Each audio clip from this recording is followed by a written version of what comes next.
I'm Alex. Welcome to episode 5. Just a reminder, I left Seattle, Washington for a cross-country biking adventure with the intention of riding to Colorado to meet my wife for a road trip through the middle of America.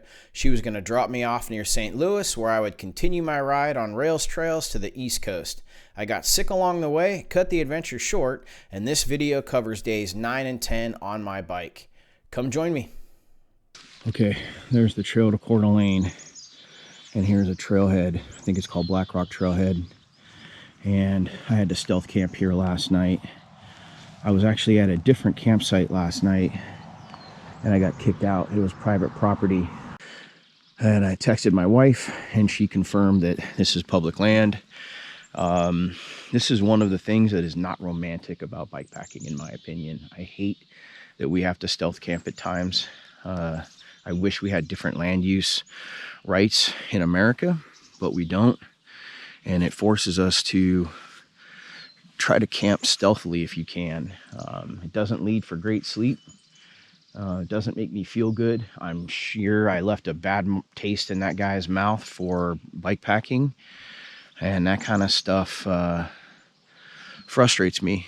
But I set an alarm for 5 a.m. I'm almost packed up. I just got to tear the tent down and I can get out of here quickly and get back about my day. That's the only answer I have, is set an early alarm and try to get up before anybody finds you. The positive note was, after an hour and a half of sleep, I felt pretty good. I felt strong enough to keep riding. I just stopped because I knew I should get some sleep. So I feel good this morning. Just bummed about how it all went down. And there's some fog rolling over those hills. The sun's coming up. It looks like it's going to be a nicer day than yesterday. So try to focus on the positive. And man, the way that guy was talking to me last night was, yeah, it was a test. He was saying some stuff that was pretty upsetting, and last thing he said to me is, "I don't ever want to see you again." And sir, I trust me, the feeling is mutual.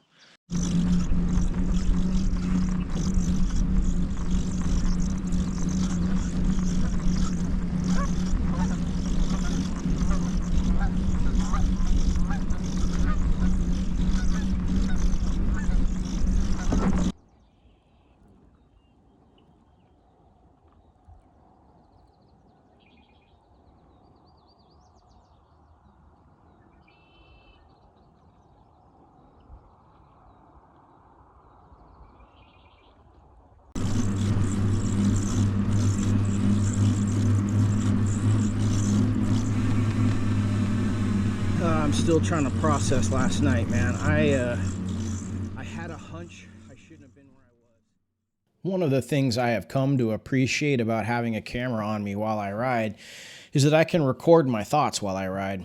A lot of my thoughts don't make the cut. I just don't think it makes for exciting footage. But I'll end up spending many days working out this encounter in my head and on camera, thinking about what I could have done differently, what the other guy could have done differently. In the end, the only thing that really helped me was time and reflecting and talking it out. On this particular day, I just pushed to Wallace, Idaho and tried to record enough footage for the day. I don't have a lot of footage from the last half of the Coeur d'Alene Trail because most of it just winds around trailer parks until you get to Wallace. And by the time I got to Wallace, Idaho, I was ready to just explore the town and call it a night. I'm somewhere around, I don't know, mile 43 or 44. Looks like there's an RV park here. I don't want to stop and get details. I'm still in a shitty mood, but something to know.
All right, it's a little bit before 9 a.m.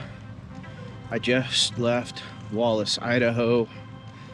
I was able to get some laundry done, slept in a hotel room, charged most of my stuff back up, and I have about 50 miles to get to a little town called St. Regis.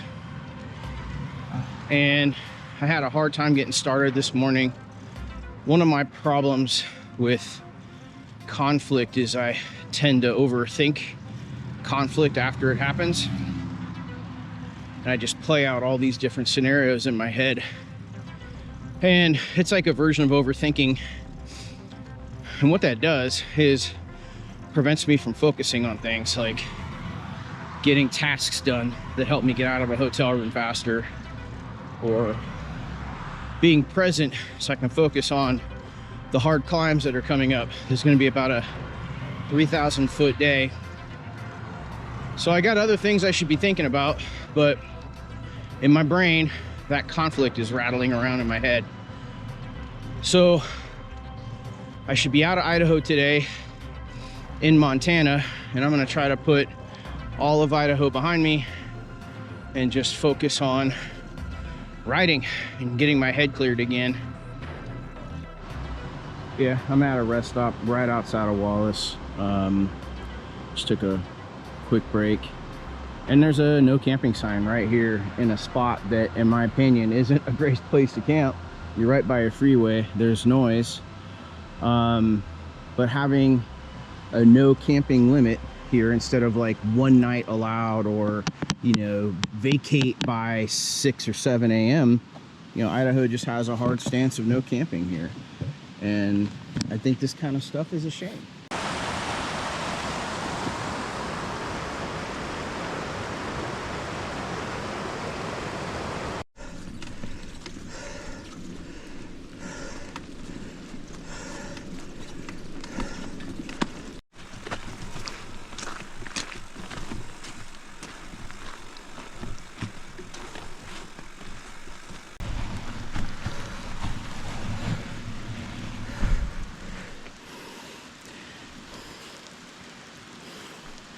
I've got 2 more miles to go, and if it's like this, I'm in trouble.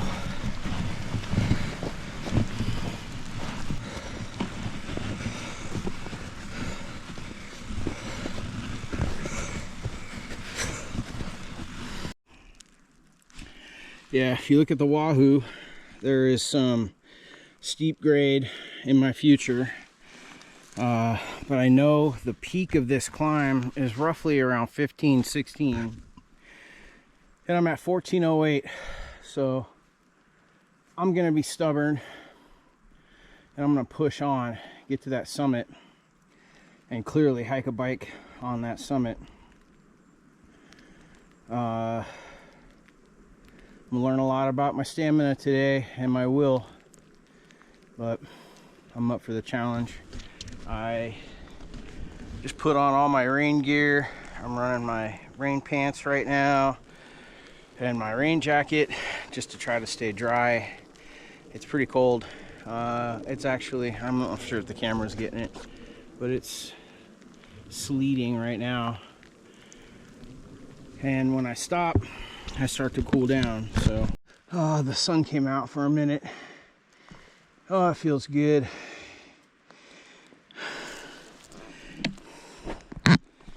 Yeah, I don't know if I'm going to be able to ride any more of this until I get up over the summit.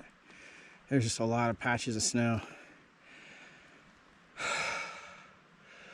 My mantra for this stuff is just inch by inch.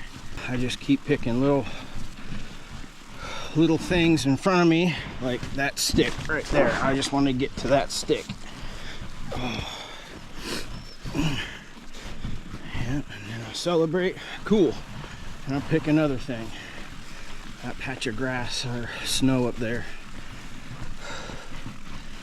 I wonder if I could ride this.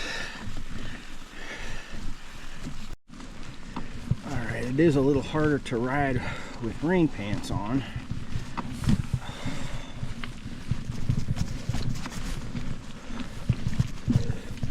Ooh, yeah, my legs are pretty tired. And there's some more snow. Oh man, that's a lot of snow. Oh.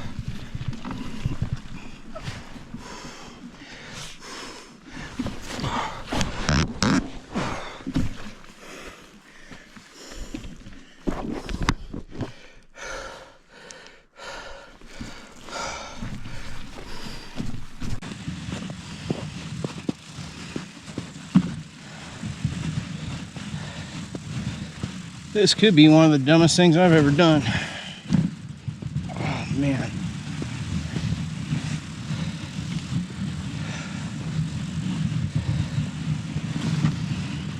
Close to the summit, but it stays high for a while. And this is what I'm looking at. It's deep. Man. I really don't want to go back to Idaho, but this is hard. I don't know, maybe I get lucky and at the peak it's melted down more. I can ride downhill.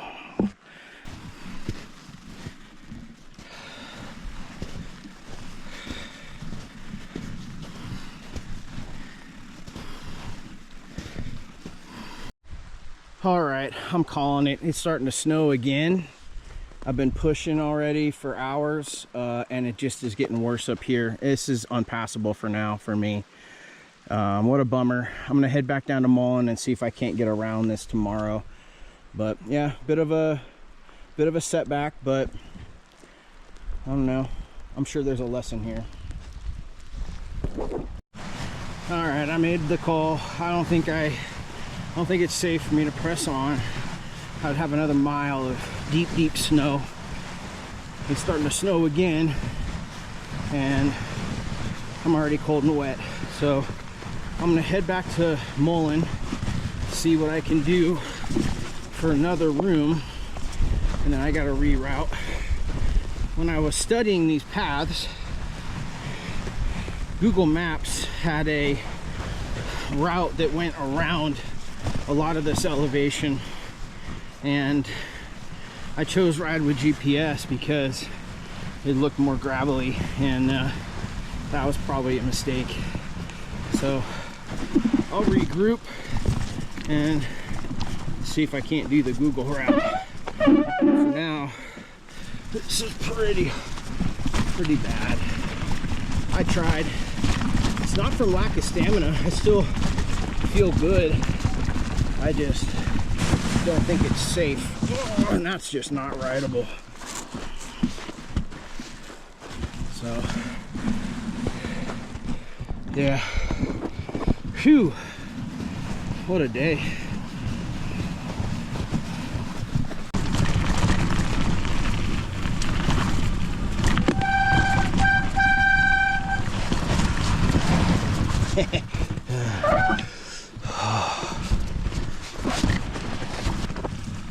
Oh man, sucks to lose a day,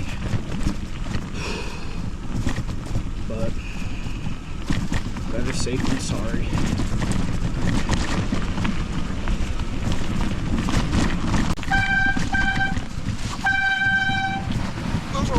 Yeah. That's how you get hurt.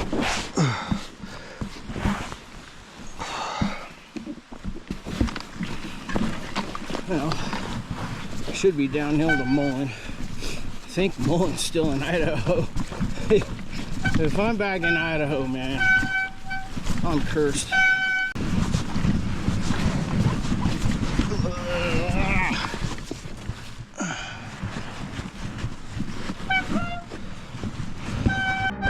All right, careful. I got the sweet disc brake squeak. Should be able to ride back to town and regroup.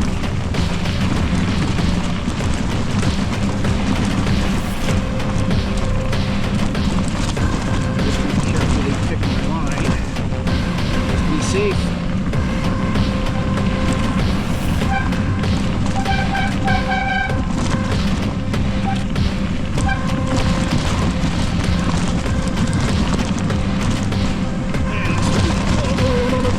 If I didn't have a bunch of gear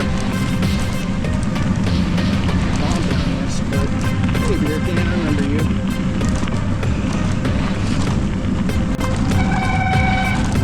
Oh, full suspension right now too. He's pretty sweet. Ooh, I don't like eating this. I'm actively out of it.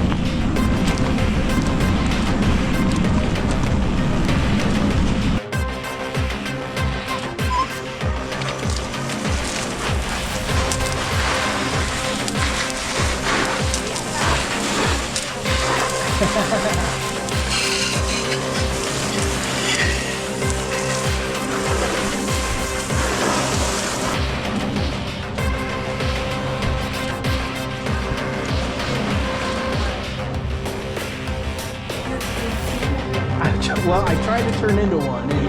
Yeah, I'm pretty dirty. This is dried up, not so bad, but you can really see it on my legs.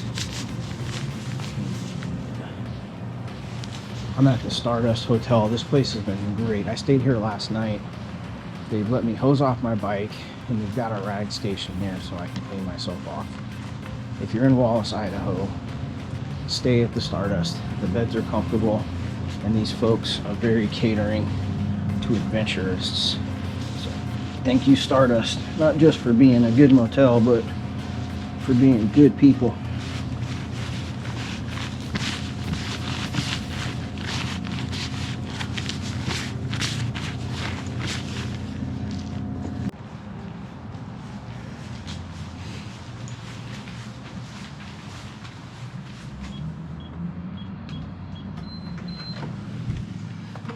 It looks like it's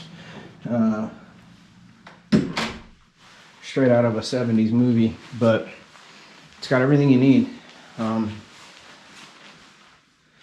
Plenty of plugs to charge up. The bed was comfortable last night and the shower works great. What else do you need? Maybe somebody that can make it over a snowy pass. Hit me. 52125 Rivers Edge, Alberton. Alex Baldini, Viking. 2 wheels towards truth of self through pain, joy, and strength.